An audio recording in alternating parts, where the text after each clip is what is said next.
Olá, cá estamos nós mais uma vez gravando o vídeo para o nosso canal Guia dos Perplexos. Este é o primeiro de uma nova série, o Evangelho segundo a Maçonaria. Então, vamos surpreender vocês. Sem dúvida, vocês já ouviram falar sobre o Evangelho segundo Allan Kardec, né? Vocês se acostumaram com isso. Os kardecistas consideram uma obra-prima a interpretação da vida de Cristo sob a ótica em que Allan Kardec apresenta, mas pouquíssimas pessoas, eu acho, que sabem que há um evangelho maçônico, um evangelho segundo a maçonaria. Eu tinha esse livro, o Dr. Robson Rocha Mota, que foi quem me curou de uma doença grave, uma doença nervosa grave, fez eu saber que, na verdade, eu não estava doente, eu era um paranormal. Devo a ele muito, Dr. Robson Rocha Mota, meu amigo, meu irmão, maçom como eu, e que, ao ver o livro na minha estante, o Evangelho segundo a Maçonaria, ele teve medo de que uso eu faria dele. E então pediu emprestado. Eu devia muito a ele. Era um livro extremamente, eu uso a palavra imprestável. Com N. Imprestável. Quer dizer, não emprestava a ninguém. Mas eu devia muito ao Robson. E aí, praticamente, ele cobrou o preço de ter feito com que eu, ao contrário do que o Dr. Tong Viana Ramos disse, que eu era um esquizofrênico manso, ele fez um trabalho maravilhoso. Ele era espírita, kardecista, e me provou que não era nada disso. O Dr. Tong era ateu, e ele, como espiritualista, então me provou que eu era paranormal. Eu conseguia fazer como, dentro do espiritismo comum, ter acesso a outros planos, outras vibrações, mundos que vibram numa frequência diferente, e levou o livro. Nunca mais me devolveu. Mas, como a vida é como o mar, a onda vai, a onda vem, a onda vai, a onda vem. Eis que, um belo dia, eu encontro em um site maçônico chamado Biblioteca, responsável José Filardo, de novo o Evangelho Maçônico. Vou mostrar para vocês aqui. Então, vejam. Dá para ver? Acho que dá, né? Acho que dá para ver. Então está aqui, ó, com o nome de O Solstício de Inverno. Na verdade, tradução de José Filardo.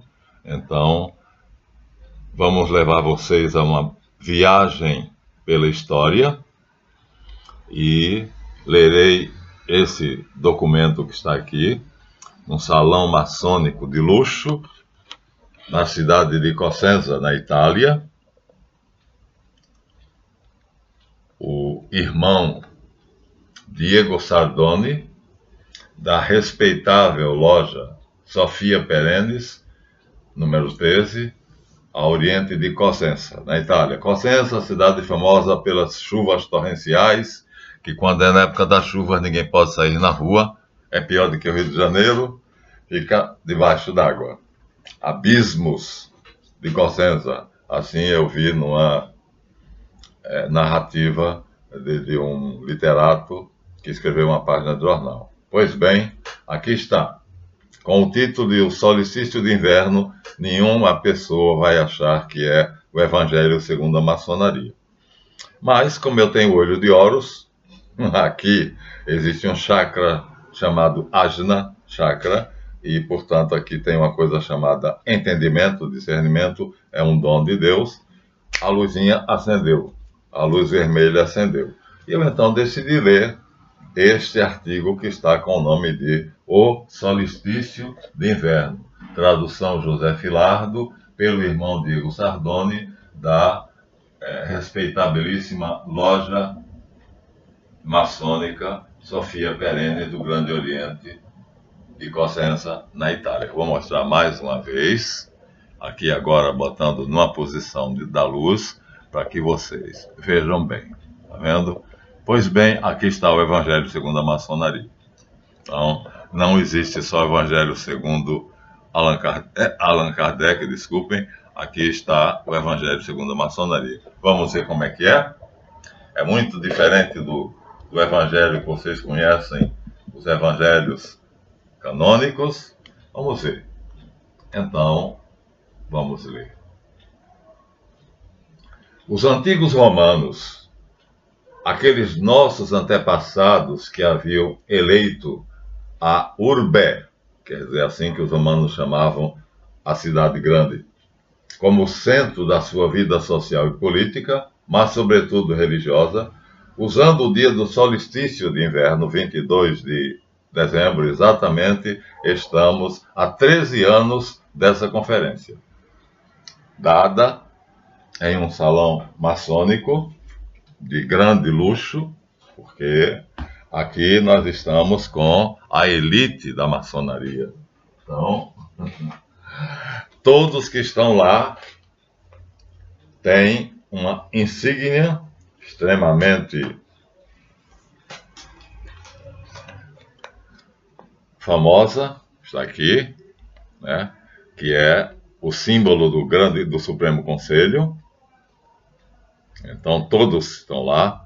Então, o salão está cheio. É um salão grande. Deve ter cerca de 200 pessoas aproximadamente. Então, neste salão, no dia 22 de dezembro, 13 anos atrás, então,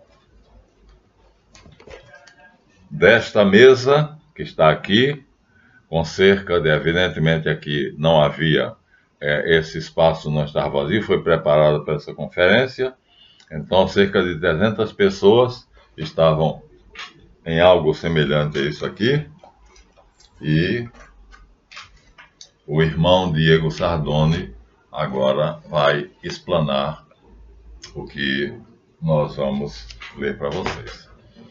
Portanto, ele começa por dizer que os romanos tinham uma consciência muito grande de cidadania. Todo cidadão romano, a palavra cidadão romano era um privilégio. Paulo de Tarso, né, não foi crucificado como Jesus Cristo. Pedro e Santo André foram crucificados. Nós temos mais ou menos documentário, mas Paulo merecia mais a cruz do que Pedro, Santo André ou Jesus Cristo, porque a revolução, quem fez foi ele, a grande revolução que dividiu o judaísmo em duas metades, né?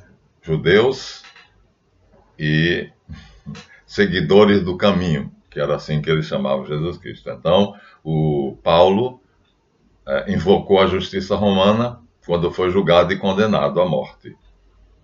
E lá pelas proximidades da Grécia, então o governador, que se chamava Paulo se chamava Saulo, e o governador então diz: apelaste para Roma irás. E ele vai como prisioneiro de Roma e morre decapitado.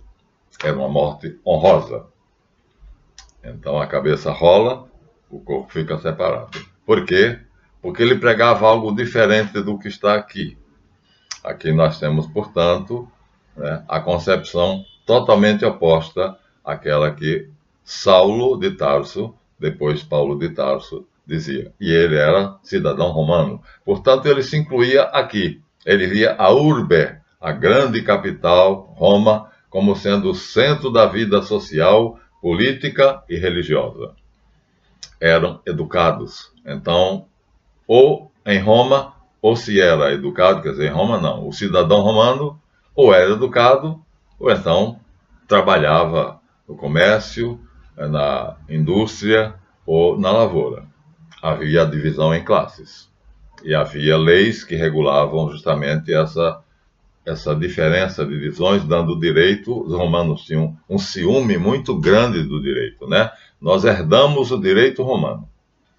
Herdamos a estética, a arte dos gregos, a noção de arte e a filosofia nós herdamos dos gregos. Então, a nossa cultura hoje, o que ela tem de estética já está transformada, já não é mais assim. Mas quando tinha meus 26 anos, sou professor de História da Arte, então toda a estética que naquela época havia, hoje já há uma mudança, porque a elite que fez a nova ordem mundial está mudando tudo para algo que nós sabemos o que é, mas não é nossa intenção nesse vídeo dizer.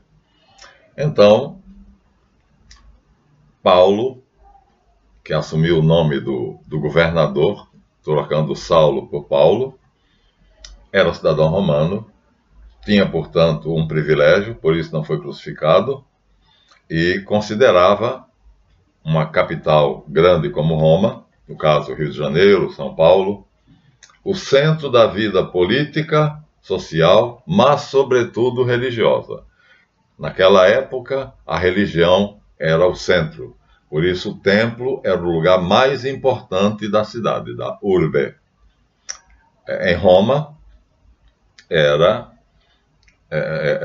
o Panteão, na Grécia também, porque permitia-se que todos os deuses estivessem ali. Não estavam os deuses judeus, nem cristãos, porque Jesus Cristo, né, naquela época, não era considerado ainda o que hoje nós consideramos. Era um pobre profeta galileu, que os seguidores dele se reuniam nas casas dos mais abastados, nas salas dos mais abastados, como narra o cenáculo, a Santa Ceia que ele fez no cenáculo. Né? O dono do cenáculo era o pai do apóstolo João Marcos, sabiam disso? O apóstolo João Marcos é aquele jovem que se aproxima de Jesus, e aí bota a banca diz assim: mestre, bom mestre, que devo fazer para herdar a vida? Ele queria se promover, tinha muita gente em torno de Jesus, e ele aí queria se mostrar. E como Jesus já era o centro das atenções nesse período, ele chega para ele e diz: bom mestre, o que devo fazer para herdar a vida? Jesus disse: segue os mandamentos de Moisés. E aí ele diz o que ele queria dizer: tenho feito isso desde a minha mais tenra juventude. Olha, caramba, um cara que seguia os 10 mandamentos. Na verdade não são 10, são 613, mas os 10 são o mais importante, né? O Torá, a lei de Moisés, que unido ao pacto do Sinai e o código deuteronômico vão dar 613 preceitos. Uma coisa são os 613 preceitos e outra coisa são as 10 Shemot. Shemot é plural de Shema, palavra. Então, as 10 palavras, é assim que o judeu iniciado se refere aos 10 mandamentos. Que, como está no original, é uma enrolada que você não vai conseguir ver 10 ali de jeito nenhum. Mas eles viam. Então, Saulo, como cidadão romano, tinha pai romano e mãe judia. Então, ele era tanto cidadão judeu quanto cidadão romano. Falava 8 línguas, tinha estudado com Gamaliel, discípulo de Hilel, a escola de cabala mais famosa da época. Gamaliel foi o professor de Paulo, aprendeu de outro, que aprendeu de outro, numa escola fundada por Hilel, que depois foi para a Babilônia, porque se expandiu muito a escola dele. Então, ele diz, numa das cartas, ele diz: fui discípulo de Hilel, fariseu, cioso da lei, da escola de Hilel, portanto, discípulo direto de Gamaliel. Gamaliel é quem vai defender os apóstolos quando Pedro for preso e açoitado 2 vezes. ele vai dizer que depois não façam mais nada com eles, porque se o que aquele homem prega vem de Deus, está nos Atos dos Apóstolos, então não vamos lutar contra Deus. Então Gamaliel já tinha uma tendência, vamos dizer assim, universalista. O judaísmo era uma religião fechada e que achava que só ele salvava, enquanto que Gamaliel tinha, Hilel e Gamaliel tinham uma visão mais aberta. De Hilel a famosa frase, a famosa situação que Jesus usou. Um homem chegou diante de Hilel, diz a tradição judaica, e perguntou: mestre, que podes me dizer sobre a Torá durante o tempo em que eu ficar na posição do bêbado, fazendo aquele 4, sem cair? E Léo prontamente disse a ele: não façais aos outros o que não quereis que te façam. Aqui está em português errado. Se eu digo não façais, é imperativo. Então, não façais aos outros o que não quereis que vos façam. Jesus vai usar essa frase de Hilel, o que quer dizer que ele conhecia a escola de Hilel, assim como Paulo, Gamaliel, é do tempo de Jesus. Então, Jesus era um cabalista de primeira mão, e Jesus vai dizer: o que tu quiseres que os homens te façam, fazei vós a eles. Mesma coisa. Logo, a escola de Hilel se destaca, ao contrário da de Shammai, que vai ser judaica fechada. Os dois discutem exatamente o que é mais importante. Professar um judaísmo fechado, em que se acredita que só o judeu é cidadão. Um dia o mundo chegará a essa concepção. Shammai defendia essa concepção e Hillel defendia a concepção que não é bem assim, porque há profecias em Isaías, em Zacarias, em Miqueias, em Jeremias, que mostram que um dia todos os povos subirão até Jerusalém para glorificar Adonai. Eles não usavam o nome Yahvé ou Javé. Eles usavam Adonai. Hoje o judeu usa Hashem, o nome. Então, voltemos aqui ao nosso tema. Então, diferentemente do que Saulo, depois Paulo, nascido em Tarso, pregou, aqui nós temos outro tipo de evangelho. E São Paulo diz, numa das suas cartas: se alguém vier até vós com um evangelho que não seja o que eu vos preguei, seja maldito. Se mesmo um anjo do céu descer, se mostrar na sua plenitude de luz e pregar um evangelho diferente do que eu vos preguei, seja maldito. Se eu mesmo, mudando de opinião, chegar até vós e pregar um evangelho diferente daquele que eu vos preguei, que eu seja maldito. Então só há um evangelho, um só Senhor, um só evangelho, uma só doutrina, uma só igreja, um só batismo, uma só fé, um só Deus e Pai de todos, o Deus e Pai de nosso Senhor Jesus Cristo. Então, é aí o querigma que nós usamos contra o Evangelho segundo Allan Kardec. Me perdoem os kardecistas, mas eu sou católico mesmo, do fundo da alma, do coração. E agora, vou apresentar então a vocês,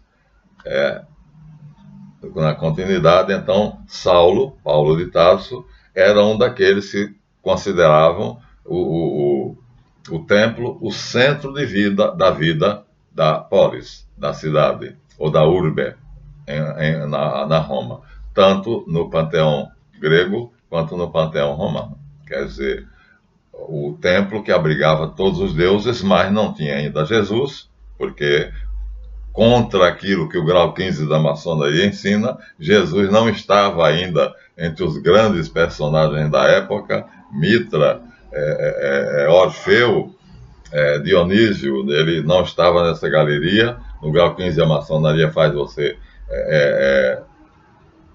admitir só não, confessar e passar a viver considerando Jesus como um homem como qualquer outro, sem diferença nenhuma. Para mim, que sou cristão, isso é uma afronta. Isso é uma indignidade. Isso é rebaixar Jesus até o máximo. Grau 15. No grau 18, nega a ressurreição, o que é destruir totalmente as bases da fé cristã. Então, a maçonaria também prega um evangelho, que tenho isso porque eu sou maçom, grau 33. Tenho toda essa documentação. Então, aí você vai dizer, mas professor, então o senhor negou Jesus, disse no grau 15 que ele era um homem qualquer, e disse no grau 18 que ele não tinha ressuscitado? Não. Não, porque quem fundou a maçonaria a qual eu pertenci e me tornei grau 33 foi José Castellani, católico, Corea Aníbal, morno, mas que adorava Castellani, tinha uma admiração enorme, e por Henrique Jorge, pastor pentecostal. Eles três se juntaram e fundaram uma ordem chamada GOMEB, que se vocês quiserem, posso apresentar toda a documentação. Foi nessa ordem que, quando havia um grau que era contrário à doutrina cristã, a gente recebia o material, os sinais, mas pulava o ritual, não fazia o ritual. Sabia o que era, mas não fazia aquilo que o ritual dizia. Então, não disse que Jesus era um homem igual a mim, nem disse que ele não ressuscitou. Então, tenho a honra de não ter negado aquele que me redimiu, aquele que me resgatou. Meu Goel, em hebraico, Goel quer dizer aquele que paga a dívida de outro. Então, assim como a maçonaria então tem o seu evangelho, e depois nós vamos nos aprofundar nisso,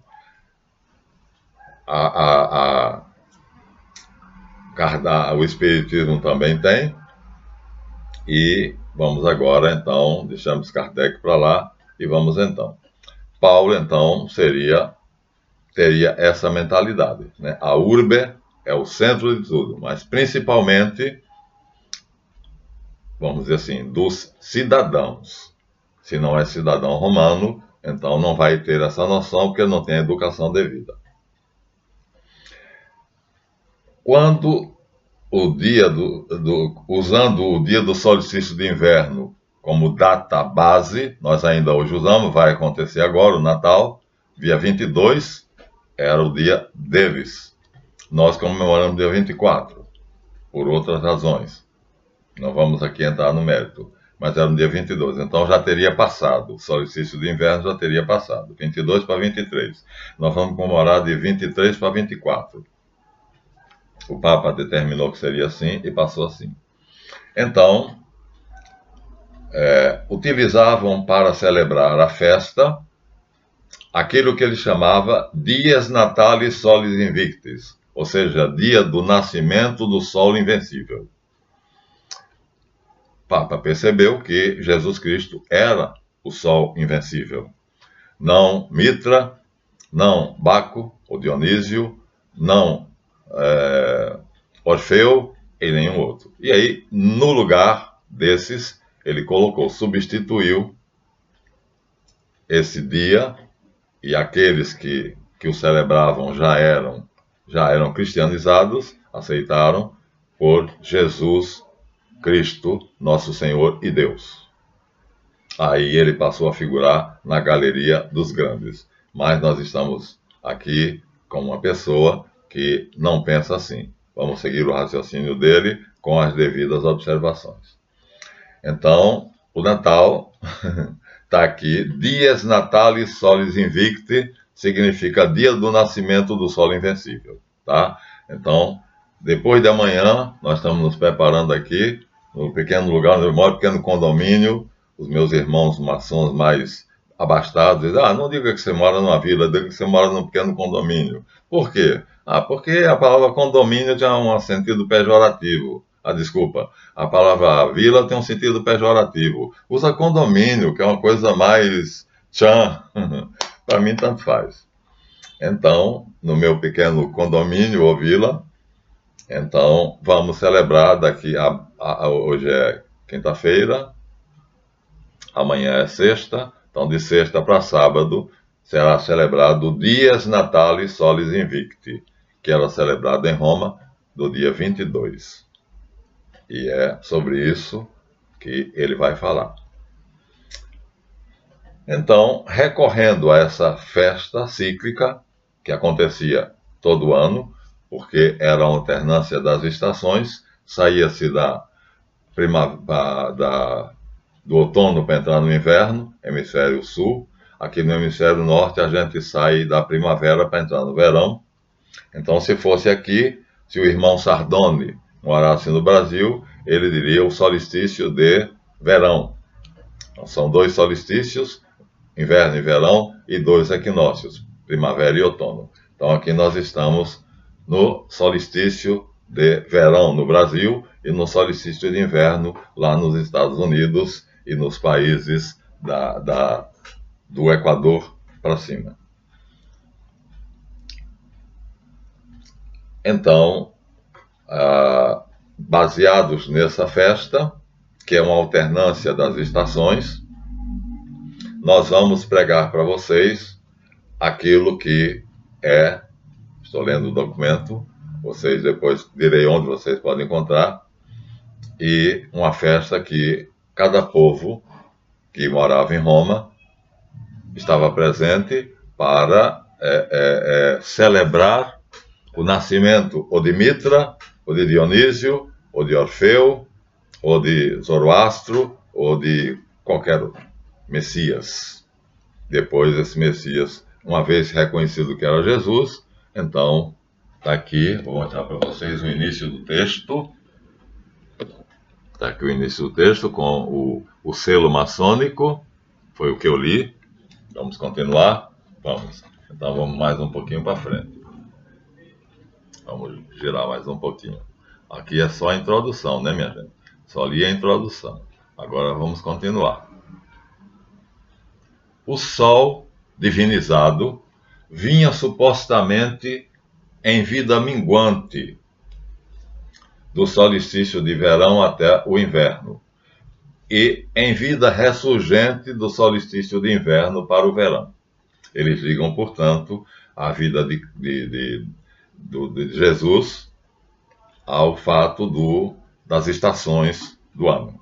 Isso, em todos os ateus, todos os inimigos de Jesus dizem isso. Na verdade, Jesus é um mito e está repetindo aquele mito que liga o sol, como símbolo do Cristo, em todas as religiões, às estações, ao ciclo das estações. Ele não é ateu, ele acredita em Jesus e vai falar belissimamente sobre Jesus, mas do ponto de vista dele, ele não é ateu, veja bem, ele é maçom. E ele vai dizer qual é o evangelho oficial da maçonaria. Por quê? Porque ele tem a honra de trazer, de ostentar no avental dele essa figura lindíssima. Eu tenho também no meu avental essa figura lindíssima, que significa que eu pertenço ao grande conselho, mas eu não fui lá. Não levei minha baleta com dinheiro para poder pagar, para poder me tornar o grau 33. Tudo isso foi feito internamente dentro do GOMEB. Essa figura aqui, numa acepção cristã, ela passa a ser representada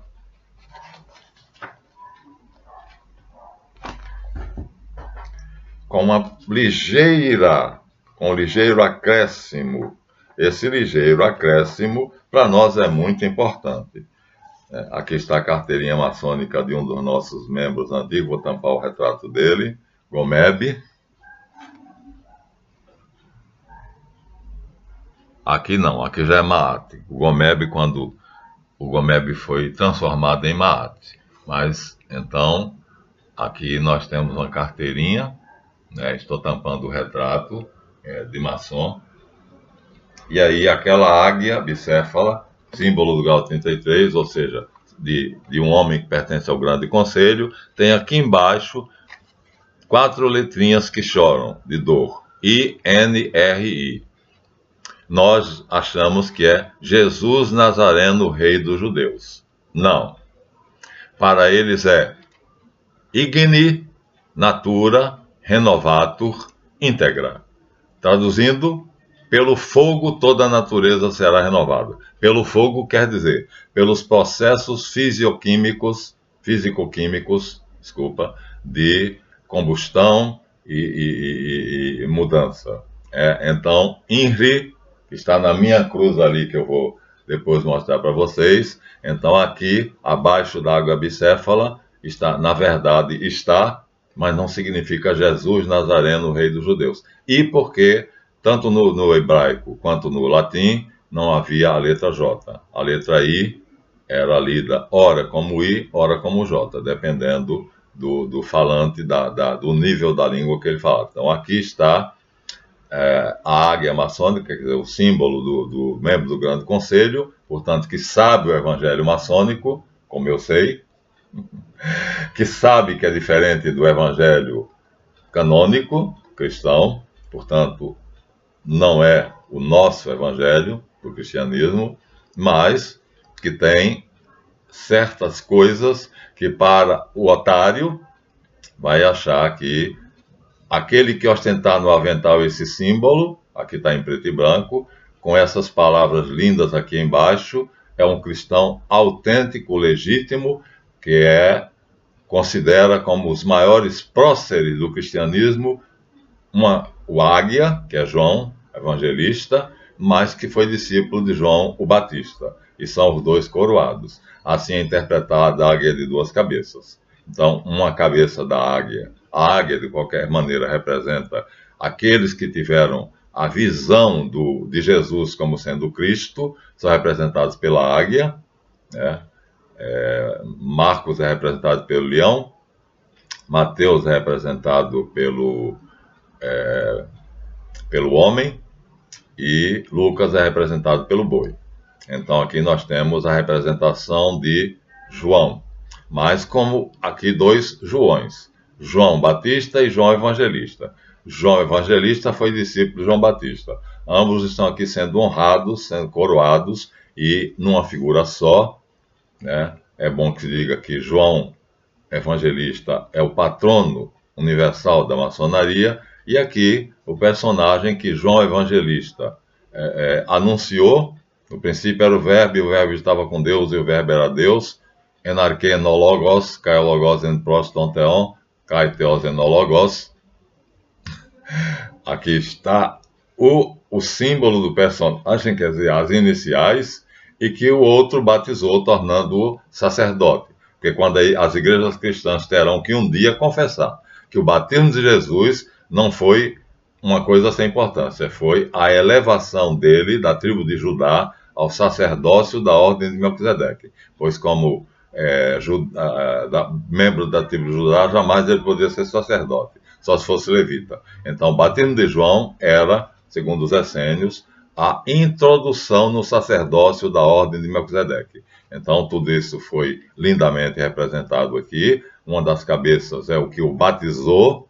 Portanto, ele disse, entre os nascidos de mulher, não há nenhum maior do que João. Por quê? Foi ele que me fez sacerdote. E como sacerdote eu presidi a ceia. Só quem podia presidir a ceia era um sacerdote, o primogênito de uma casa, se fosse feito em casa, ou se fosse feito no templo, um sacerdote. E aquele que me viu, percebeu que eu era, tinha uma visão maior e disse que eu era o Logos. Não era um homem como outro qualquer, como o Galcrinze da maçonaria diz.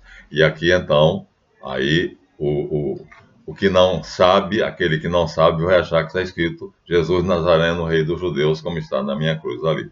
Não vou levantar, né? Mas Igni Natura Renovatur Integra. Pelo fogo, pelo processo natural de combustão interna, toda a matéria se renova. É só isso que aqui está dizendo. Toda a natureza será sempre renovada, né? Na natureza nada se cria, nada se destrói, tudo se transforma. É essa lei de Lavoisier que está aqui. Simplesmente isso. Nada a ver com Jesus. Nada também a ver com João Batista nem João Evangelista. Essa águia de duas cabeças simboliza, na verdade, a família, o clã de Rothschild. O ramo francês é uma cabeça, o ramo inglês é outra cabeça. Então, o clã de Rothschild, que é a águia, ou seja, os homens mais sábios do mundo, na verdade não são eles, mas eles empregam os maiores gênios do mundo, então são simbolizados por uma águia no brasão dos Rothschild, e aqui eles têm um ramo francês que estabeleceu na França, cujo último líder chamou-se Davi René de Rothschild, barão de Rothschild, e o atual, do ramo inglês, ele passou o bastão para o descendente dele inglês e não para o filho francês, é Nathaniel de Rothschild, Lord Nathaniel Barão de Rothschild. Então, na verdade, tudo escondido, tudo debaixo de um véu que é preciso saber tirar. Eu estou tirando o véu. Então, tá aí. O livro de Augusto Franklin Ribeiro de Magalhães, simbolismo maçônico. Autenticidade, muito bem. Vamos mostrar a vocês se o livro é autêntico ou não. No segundo volume que tem. Então, aqui nós temos o caráter de autenticidade. Em qual dos dois é? O livro está com o selo de autenticidade, o que faz com que o que está nele seja indiscutível. É no outro mesmo. Eu não achei de bobo. Então, agora eu tenho que achar. Está aqui. Pronto.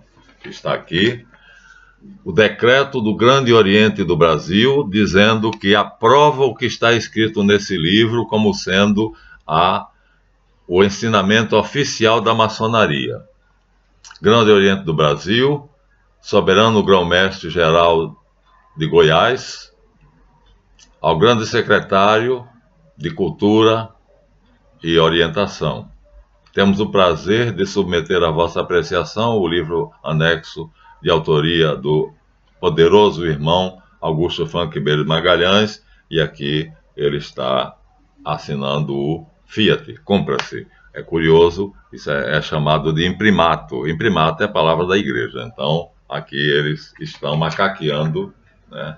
Aqui está a resposta, mesma coisa, o selo, em resposta. Soberano irmão, caso apresente, com a presente, tenho o prazer de solicitar do soberano irmão a sua autorização para que seja publicado o livro, já recebeu a chancelaria, e agora vai receber a ordem de publique-se. Seja publicado, lavrado pelo ilustre irmão Augusto Ribeiro de Magalhães, para dar cumprimento ao artigo 3º, número 1, do Regulamento Geral da Ordem. Devo acrescentar que se trata de obra já aprovada, diz o secretário, por esta grande secretaria, que recebe referências elogiosas do próprio punho do soberano irmão. Aqui estão as assinaturas daqueles que são as autoridades que deram a autorização. Então, o livro tem tudo aquilo que vocês precisariam para ser autêntico. Então, ele apresenta belíssimamente aqui a águia de duas cabeças, né? É como uma moeda, tem duas faces. Uma face, o cristão olha e diz: São João Batista, São João Evangelista, os águias, os que viram Jesus como sendo o Logos, o Deus. Mentira. Aqui significa o ramo francês dos Rothschild e o ramo inglês do Rothschild. Dois ramos da família mais rica do mundo. Eles têm simplesmente no banco deles uma fortuna pessoal de 1 trilhão e 500 bilhões de dólares. Já imaginaram o que é isso em dinheiro? É uma quantia incalculável. Daria para encher essa sala em nota de 100 dólares. Eu acho que talvez essa sala não coubesse. Então, vamos lá. O sol divinizado vinha supostamente em vida minguante no solstício de verão até inverno lá. E em vida ressurgente no solstício de inverno para o verão, para o qual o episódio invernal de duração mínima do dia assinalava o momento do nascimento ou renascimento do luminar diurno frente do calor e do bem-estar da vida. Decaída a civilização romana, foi suplantada pelo império da urbe, a era cristã.